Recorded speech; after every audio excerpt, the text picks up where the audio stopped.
Hello everyone, welcome back to my channel. बहुत सारे लोगों का डाउट आ रहा है कि बहुत नेगेटिव मार्किंग हो रहा है, अभी तक कम नहीं हुआ है, क्या करें। बहुत टेंशन हो रही है, बहुत एंजाइटी हो रही है, बहुत लो फील कर रहे हैं। यहाँ पे मैं आपके लिए कुछ टिप्स लेके आई हूँ जो कि आपको नेगेटिव मार्क्स रिड्यूस करने में बहुत हेल्प करेगा। और द मोस्ट इम्पॉर्टेंट थिंग कि एग्जाम में आप कोई भी जो एमसीक्यू जो अप्रोच करते हो वो किस तरीके से करना है। Okay, so the first rule is, मैंने 4 रूल लिखे। प्लीज ये 4 रूल को प्लीज याद रखना till on the day of exam तक कि कैसे क्या करना है। So the first rule is master rule of elimination and watch for the trap words. First of all, जो भी आप एमसीक्यू सॉल्व करने जाते हो, सबसे पहले आपको जो ट्रैप वर्ड्स है उसको वॉच करना है। ट्रैप वर्ड्स का मतलब है कि जो आप एमसीक्यू पढ़ते हो ना, उसमें मतलब मोस्ट ऑफ लाइक 80% एमसीक्यू में एक ट्रैप वर्ड्स जरूर होता है, लाइक कि always, never, only, except, include, exclude, correct, incorrect, not, all, least, false and true. And ना मैनी टाइम्स हम इसको ध्यान नहीं देते हैं एंड एकदम हम जल्दी जल्दी में हम आंसर टिक करके आ जाते हैं, जो कि हमें लगता है हमने सही किया, बट हम जब बाद में देखते हैं तो याद आता है यार यहाँ पे तो हमने इंक्लूड नहीं देखा, हमने एक्सक्लूड नहीं देखा, हमने ये नहीं देखा, हमने वो नहीं देखा। जो ये ट्रैप वर्ड्स है ना, this trap word is something very very important. जब भी आप एमसीक्यू पढ़ते हो, अपने जो ट्रैप वर्ड्स है, ये जो उसमें जो ये सारे वर्ड्स आते हैं उसको अंडरलाइन कर लो, सो डैट अब भूलो ना, है ना, माइंड में अंडरलाइन कर लो। क्योंकि सीबीटी बेस्ड हमारा पेपर होता है तो उसमें हम अंडरलाइन तो नहीं कर सकते, बट आप ध्यान रखो कि इन्होंने एक्सेप्ट बोला है, इन्होंने नॉट बोला है, इन्होंने ऑल बोला है, इन्होंने ओनली बोला है, ठीक है ना। Then then the second thing आपको क्या करना है, जब आप एमसीक्यू आपने पढ़ लिया तो हम क्या करते हैं, हम एमसीक्यू पढ़ा, हम ऑप्शन में हम करेक्ट वाला कौन सा सही है वो ढूंढने लग जाते हैं। बट इंस्टेड ऑफ दिस हमें क्या करना है ना, instead of directly searching the correct answer, हमें क्या करना होता है ना, very very important thing, remove the definitely wrong option first. अगर आपने रॉन्ग ऑप्शन, जैसे कि 4 हमारा ऑप्शन है, 4 में से आपने आपने क्या, आपका क्या मोटिव हो गया कि मुझे करेक्ट ढूंढना है, करेक्ट कौन सा है, तो उसमें आप बहुत गलती करोगे। आप क्या करो कि आप जो रॉन्ग है ना, जो आपने एमसीक्यू पढ़ा उससे जो रॉन्ग आ रहा उसको पहले एलिमिनेट करो। आपने जब रॉन्ग वाले को एलिमिनेट कर दोगे ना तो आपको बहुत ईजी हो जाएगा, आपका नेगेटिव मार्क्स रिड्यूस करने का जो चांस है ना बहुत लाइक 25 से 50% हो सकता है। Eliminate, remove definitely wrong option first, like 4 में से 2 आपने लेट सपोज रिमूव कर दिया, तो अब बस 2 ही बचे। अब 2 में से करेक्ट ढूंढ लो, कौन सा करेक्ट है कौन सा इनकरेक्ट है ना। So remove definitely wrong option first, eliminate 2 out of 4 option, probability of guessing the improve from 25 to 50%, very important है। अगर आपने सीधा सोच रहे हो कि मुझे करेक्ट देखना है तो बहुत ही लाइक बहुत कभी कभी क्या होगा, आप सीधा करेक्ट वाला ढूंढने लगोगे ना तो कभी कभी तो आप कर भी नहीं पाओगे एमसीक्यू। इसलिए हमेशा ट्राई करो कि आप एलिमिनेट करो वो ऑप्शंस को जो नहीं हो सकता है ना, एलिमिनेट करो वो ऑप्शन को जो एकदम रॉन्ग है। This is something first thing, है ना। आपको ट्रैप वर्ड्स पहले ध्यान देना है, एंड सेकंड थिंग जो आपका रॉन्ग है ना, जो रॉन्ग ऑप्शन है उसको एलिमिनेट कर दो, है ना, सो दैट जो 2 बचेगा उसमें आप गेस कर सको, उसमें आप प्रॉपर गेस कर सको कि कौन सा करेक्ट हो सकता है, ठीक है ना। Second thing is attempt only 50% sure. Sometimes क्या होता है ना कि कुछ एमसीक्यू आता है जो कि हमें बिल्कुल हमें आता ही नहीं है, ऐसा लगता है कि हमने तो ये पढ़ा ही नहीं है, हमें बिल्कुल भी नहीं आ रहा। तो ऐसे एमसीक्यू को एकदम स्किप कर दो। इफ 0 क्लू, आपको बिल्कुल क्लू ना मिले, आपको 4 में से कोई सा भी ऑप्शन एलिमिनेट नहीं कर पा रहे हो, आपको पता ही नहीं है कि ये क्या हो सकता है, क्या let's suppose suicidal rate of 2025, है ना, आपने पढ़ा ही नहीं है, आपको बिल्कुल क्लू भी नहीं है कितना हो सकता है, so just skip this question, है ना। ऐसे एकदम जिसमें आपको 0% क्लू हो, है ना, 0 क्लू हो, उसको एकदम एलिमिनेट करने की कोशिश करो, उसको एकदम स्किप करने की कोशिश करो, ओके। एंड जो क्वेश्चन में आप 50% भी श्योर हो ना कि हाँ इसको मैं कर सकती हूँ, तो उसको पूरा 100% जी जान लगा दो करने में। कैसे? But if you have partial knowledge like 50 to 75% attempt after elimination. देखो बेसिकली क्या होता है ना, हमारा 100 एमसीक्यू आएगा इन हमारा प्री में हमारा 100 एमसीक्यू आएगा, एंड 100 में से 50 इज इजी, जो कि सब कर लेंगे। इट 100% श्योर कि 40 to 50 एमसीक्यू ऐसे आते हैं जो सब कर लेते हैं, सब इन द सेंस जो पढ़ रखा है। अब जो जिन्होंने बिल्कुल पढ़ ही नहीं रखा है वो बिल्कुल नहीं कर पाएगा, उनके लिए तो बिल्कुल मुश्किल वो भी होगा। जिन्होंने पूरा साल पढ़ा है, जिन्होंने 6 महीने भी पढ़ा है, जिन्होंने पढ़ा है, जिन्होंने अपना कॉन्सेप्ट स्ट्रॉन्ग किया है, जिन्होंने बहुत एमसीक्यू कर रखे हैं ना, वो 50 एमसीक्यू बहुत इजिली कर सकता है। आई डैम श्योर कि वो 50 एमसीक्यू बहुत इजिली कर सकता है, क्योंकि 50 एमसीक्यू जो आता है वो बहुत ईजिली आता है, बहुत ईजी आता है, बहुत सही आता है, बहुत ठीक ठाक आता है, जो कि सब कर सकते हैं जिन्होंने पढ़ रखा है। ओके, बात आती है हमारा अलग 50 वाले में। जो हमारा नेक्स्ट 50 है, इसमें आता है कि इसमें से जो 50 होता है ना, उसमें से 20 जो आता है ना वो इंटरमीडिएट लेवल वाला आता है। इंटरमीडिएट इन द सेंस कि आप उसमें से 2 से 3 कभी समटाइम्स क्या 2 तो आप बहुत ईजिली एलिमिनेट कर लेते हो। जो 2 ऑप्शन बचते हैं उसमें से भी आप लाइक थोड़ा सा माइंड लगा के, थोड़ा सा मेमोरी याद करके आप 2 भी अच्छे से एलिमिनेट करके कर लेते हो, है ना। इंटरमीडिएट लेवल का आता है, जिन्होंने बहुत ही अच्छे से और अच्छे से पढ़ रखा हो, जिसका कॉन्सेप्ट और अच्छे से स्ट्रांग हो, जो बहुत अच्छे से रिवीजन कर रखा हो, तो वो ये इंटरमीडिएट लेवल वाला भी कर लेता है। मतलब 50 + 20 70 MCQ वो सारे बच्चे कर लेते हैं, थोड़ा जी जान लगा के, मेमोरी याद वाद करके, जिन्होंने अच्छे से पढ़ रखा हो, बहुत अच्छे से, है ना, जिन्होंने रिवीजन कर रखा हो, जिन्होंने कॉन्सेप्ट्स अच्छे से स्ट्रॉन्ग कर रखा हो, जिन्होंने प्रॉपर एनालाइज किया होगा अपना पेपर का, जब उन्होंने MCQ सॉल्व किया होगा। बाकी बचते हैं 30 MCQ, अप्रॉक्स 20 to 30 MCQ ऐसे मान लो। रैंडम मतलब ये एग्जैक्ट मत समझो, इट्स अ रैंडम, लाइक 5 ± हो सकता है। सो 30 MCQ जो आपको हार्ड लगेगा, इट इज़ नॉट कि सिर्फ आपको हार्ड लग रहा है, इट इज़ कि हार्ड सबको लगेगा, जितने लोग हैं सबको हार्ड लगेगा, है ना। इट इज़ नॉट कि आपने अगर अच्छे से पढ़ रखा है तो सिर्फ आपको हार्ड लग रहा है, जिन्होंने पढ़ रखा है अच्छे से सबको वो 30 MCQ हार्ड लगेगा। एंड ये 30 MCQ में से बेसिकली आपको बाई एलिमिनेटिंग मेथड से आपको करनी है, ठीक है ना। इसमें से आप 2 ऑप्शन को पहले एलिमिनेट करो, देन 2 ऑप्शन आएगा, उसमें से ज़्यादा मोर लॉजिकल देखो एंड देन वो वाला अटेम्प्ट करो, ठीक है ना। 70 तो आपको बहुत इजीली हो जाएगा। बच्चे फंसते हैं बेसिकली ये 30 वाले, because this is hard for all the person. Sometimes it is 30 and sometimes it is 20, है ना। बट ये 20-30 का ही रेशो रहता है, बाकी 70 तक तो सब कर लेते हैं, ठीक है।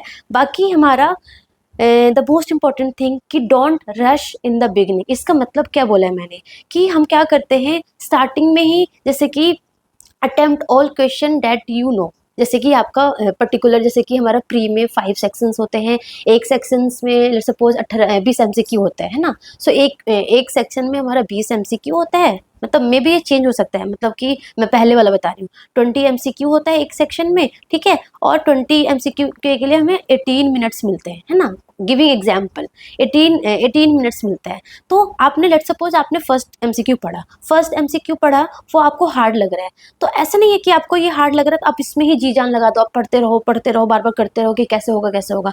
अगर आपने इसको 2 बार पढ़ा, आपको समझ नहीं आया, जस्ट मूव फॉरवर्ड, आप आगे मूव कर जाओ। अभी तो आपका एक सेक्शन ओपन है ना, अभी ये सेक्शन 18 मिनट्स के लिए है ना। तो 18 मिनट्स का है, पता चले आप 2-3 मिनट एक ही MCQ में लगा दिया, आगे पता चले इतना इजी MCQ है जो आपसे छूट जाएगा, है ना। बट यहाँ पे क्या हो रहा है, यहाँ पे जो आपका जो 20 MCQ का है, ये 20 के 20 1 मार्क्स का है। ऐसा नहीं है कि आपने हार्ड किया, हार्ड वाला MCQ आपने अटेम्प्ट कर लिया तो आपको 2 मार्क्स मिल जाएंगे, ऐसा तो नहीं है ना।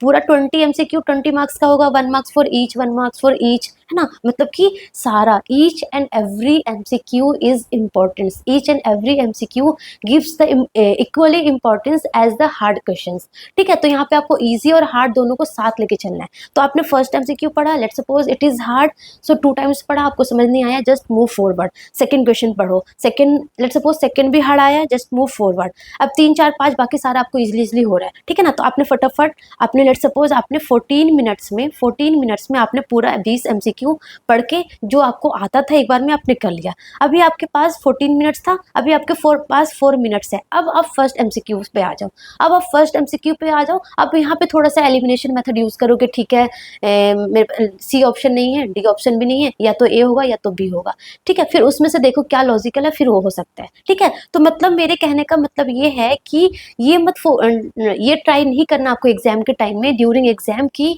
मतलब अगर आपको जो MCQ नहीं आ रहा उसी पे चलो, लगे पड़े रहो। नो, अगर आपको फर्स्ट MCQ नहीं आता है, जस्ट मूव फॉरवर्ड, सेकंड करो, थर्ड करो, जो हो सकता है, जो इजी है, पता चले। मतलब कि कभी कभी क्या होता है ना कि हम हार्ड वाले MCQ पे लगे पड़े रहते हैं और आगे जो बहुत इजी होता है ना वो छूट जाता है, एंड हमें बहुत दुख होता है, लिटरली बहुत दुख होगा कि इजी वाला छूट गया यार, because of this hard one वाला। तो प्लीज आप सारा पे फोकस करना है, ठीक है। जब वो सारा हो जाएगा देन आपको हार्ड वाले पे आना है, ठीक है। In starting if you find hard, don't give too much time very important, save few minutes for challenging questions, है ना, यही है, क्योंकि आप फटाफट जो इजी है वो फटाफट कर लो, सो डैट आप कुछ मिनट्स, क्योंकि एग्जाम में ना, मतलब यहाँ पे मैं बोल रही 4 मिनट, 4 मिनट क्या होता है, कुछ नहीं होता, बट एग्जाम में ना यार 20 second 30 second is equally important, बहुत इंपॉर्टेंस रखता है, बिकॉज एग्जाम में ना एक एक मिनट बहुत इंपॉर्टेंट है, बहुत ही ज़्यादा इंपॉर्टेंट है। इसीलिए मैं ये भी बोलना चाहूँगी यहाँ पे, वन मोर थिंग लाइक मुझे याद आया कि मतलब क्या होता है ना कि जैसे कि हम लेट्स सपोज हमारा फर्स्ट क्वेश्चन हम इसको पढ़ रहे हैं, अटेम्प्ट ऑल क्वेश्चन दैट जो भी है ना पढ़ रहे हैं, तो हमारा माइंड लाइक सपोज पिछले वाले एमसीक्यू में रहेगा कि यार मैंने फर्स्ट वाला छोड़ दिया है, सेकेंड वाला भी छोड़ दिया है, पता नहीं आगे भी कैसा कैसा जाएगा। तो क्या है कि आपका माइंड पिछले वाले क्वेश्चन में आप जस्ट रीड कर रहे हो, तो ये ऐसे क्या होगा कि आपने रीड किया, तो आपने 2 बार रीड कर लिया, 3 बार रीड कर लिया, बट आपका माइंड तो पिछले वाले क्वेश्चन में है ना, तो आप लाइक प्रॉपर सोच नहीं पाओगे, लॉजिकली आप सोच नहीं पाओगे। तो अगर आपने फर्स्ट छोड़ दिया, सेकंड छोड़ दिया, आप एकदम भूल जाओ, ठीक है। आप जो पढ़ रहे हो ना, मतलब एग्जाम में ड्यूरिंग एग्जाम आप जो क्वेश्चन पढ़ रहे हो, आपका full mind physically, mentally, socially, every like from all the side आपको उसी वाले एमसीक्यू पे प्रेजेंट होना है। मतलब ये चीज़ें जो मैं बोल रही हूँ ना, जो फर्स्ट टाइम एग्जाम देने जा रहे हैं उनको समझ में भी नहीं आ रहा होगा कि ये क्या बोल रही है, बट अगर जिन्होंने बार बार एग्जाम दे रखा होगा उनको समझ में आता होगा कि ये this is something very important, क्योंकि ये बहुत बार होता है, सबके साथ होता है, मेरे साथ भी होता था कि हमारा अगर 2 एमसीक्यू लगातार छूट जाता है या 3 एमसीक्यू लगातार छूट जाता है, तो हम बहुत डीमोटिवेट, उसी टाइम हम एकदम लो फील करने लग जाते हैं कि यार 3 3 छूट गया, पता नहीं आगे भी सारा हार्ड ही आएगा, पता नहीं आगे भी सारा छूटेगा, ऐसा लगता है। इट्स वेरी नॉर्मल, बट ये नॉर्मल चीज़ें आपको अब नॉर्मल करनी है, आपको ऐसे नहीं करना है। आपको जो एमसीक्यू आप कर रहे हो प्लीज़ उसको उस टाइम, उसी time like during that present time आपका पूरा माइंड उस पर ही कॉन्सेंट्रेट होना चाहिए। आपका माइंड, आपका आईज, आपका हैंड, एवरीथिंग आप उसी एमसीक्यू पर फोकस करना चाहिए। This is something very very important, ठीक है। Fourth thing is very important, avoid over thinking. ये समथिंग वेरी, मतलब this is personally for me, मतलब कि मैं क्या करती हूँ, ओवर थिंक बहुत कर जाती थी, है ना, और उस वजह से एमसीक्यू बहुत बार गलत होता है ना, इसलिए मैंने ये बहुत इंपॉर्टेंटली करके लिखा है कि अवॉइड ओवर थिंकिंग। मतलब क्या है ना कि first answer choice based on memory और gut feeling is often correct. मतलब हमने कुछ एमसीक्यू हम पढ़ते हैं, ठीक है ना, तो पढ़ा हमने 4 में से हमने एलिमिनेट करके हमने एक, लेट सपोज हमने ए को करेक्ट मान लिया, अब ए को करेक्ट मान लिया, अब हमारा उस सेक्शन का पूरा एमसीक्यू हो गया, तो हमारे पास टाइम बचता, तो जो हमारा करेक्ट हमने कर रखा है हम उसको फिर से पढ़ने लग जाते हैं।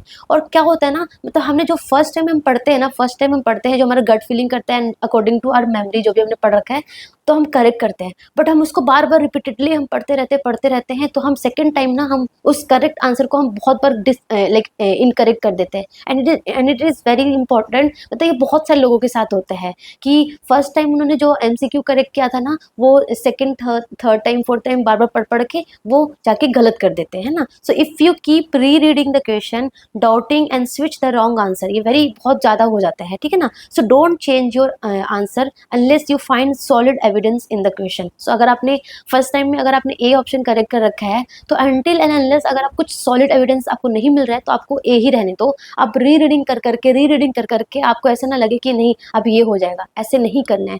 मतलब this is something very very important, and जो हम सब करते हैं वो चीज़ें मैं आपको बता रही हूँ ना, जो कि हम नेगेटिव मार्क्स बहुत ज़्यादा एग्जाम में कर देते हैं। This is something very very important reason, ठीक है ना। So one more important thing कि जैसे कि एग्जाम में क्या होता है ना कि आया कि नॉर्मल रेस्पिरेशन ऑफ एडल्ट 12 से 20, 20 से 30, 30 से 40 और 10 से 12 जो भी है ना। सो हमें लगता है यार इतना इजी इतना डायरेक्ट एमसीक्यू तो नॉर्सिट पूछ नहीं सकता है, इसमें पक्का कुछ मतलब मसला होगा, इसमें पक्का कुछ कॉम्प्लिकेटेड चीज़ होगी, तो हम कुछ कॉम्प्लिकेटेड करके हम कुछ गलत कर देते हैं, जो कि 12 से 20 is the normal respiratory rate, 12 से 20 ही रहेगा, है ना।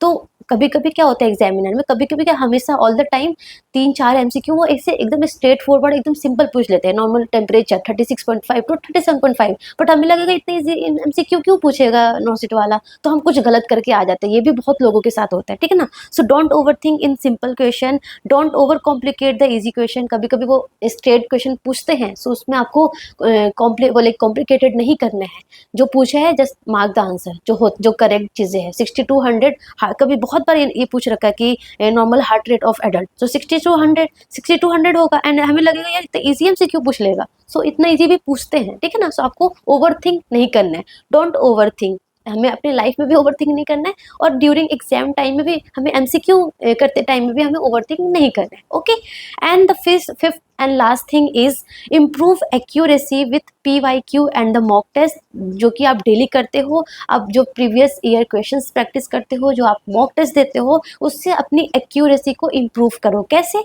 After every mock test analyse all the negative marks. क्यों हुआ वो नेगेटिव? लेट्स सपोज आपने 40 नेगेटिव किया है, तो 40 को एनालाइज करो ना, 40 को एनालाइज करो वो क्यों हुआ है। कि आपका कॉन्सेप्ट नहीं था, will it due to silly mistake, will it due to weak in the concepts, will it due to confusion in two close options, या फिर was it due to over attempting की वजह से? क्या रीजन था?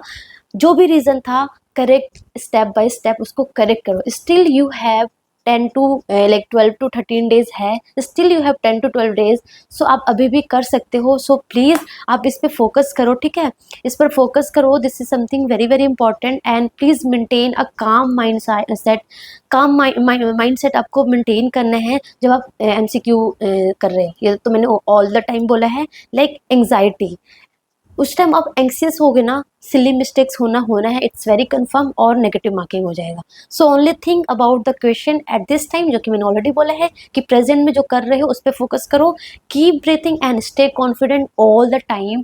ऐसा नहीं है कि सिर्फ वो आपको हार्ड लग रहा है, जो 1 लाख जो बच्चे हैं, जो अदर्स बच्चे हैं, उनको भी वो क्वेश्चन हार्ड लग रहा है, ये आपको सोचना है ना। सो आपका पूरा माइंड जो आप कर रहे हो, जो MCQ आप कर रहे हो, आप 4th MCQ पढ़ रहे हो, सो आपका पूरा माइंड फुल्ली तरीके से, कॉन्शियस तरीके से आपको उस पर ही फोकस करना है। भले ही आपके घर पे भी कोई प्रॉब्लम चल रही हो माइंड में, उसको भी आपको एक टाइम के लिए साइड कर देना है, एंड पूरा माइंड आपको सामने जो स्क्रीन दिख रहा है, आपके सामने जो डेस्कटॉप ऑन है ना, जो MCQ दिख रहा है, आपका पूरा माइंड उस पर ही जस्ट होना चाहिए, ठीक है ना। And just keep breathing, stay confident all the time, that's the only thing. अभी अगर आपका नेगेटिव हो रहा है, प्लीज़ अभी भी आप एंक्सियस ना हो। मैंने कितनी बार बोला है कि सिर्फ उसको एनालाइज करते रहो, उसको जो रीज़न है, जो रीज़न है गलत होने का, उसको ढूंढते रहो, और उसको बस धीरे धीरे धीरे धीरे धीरे धीरे till the on the day of exam तक आपको, like before the day of the exam तक आपको सही करते रहो। दैट्स द ओनली थिंग जो आप कर सकते हो। बाकी rest leave on the God. God का जो प्लान होगा बेस्ट होगा। मतलब जो बिलीव करते हैं, जो बिलीव नहीं करते, उनका तो मैं कुछ बोल नहीं सकती। मतलब आई एम वेरी स्पिरिचुअल, तो मुझे लगता है कि God's plan is always the better. So हमें जस्ट उस पर छोड़ देना चाहिए। हमारा जो है, हमारा हक का जो काम है, डेट इज कि डू द हार्ड वर्क। सो वो हमें बस करना चाहिए। Okay, so that's all, and all the very best, very very best for your exam. And बस लगे रहो, अच्छे से पढ़ते रहो।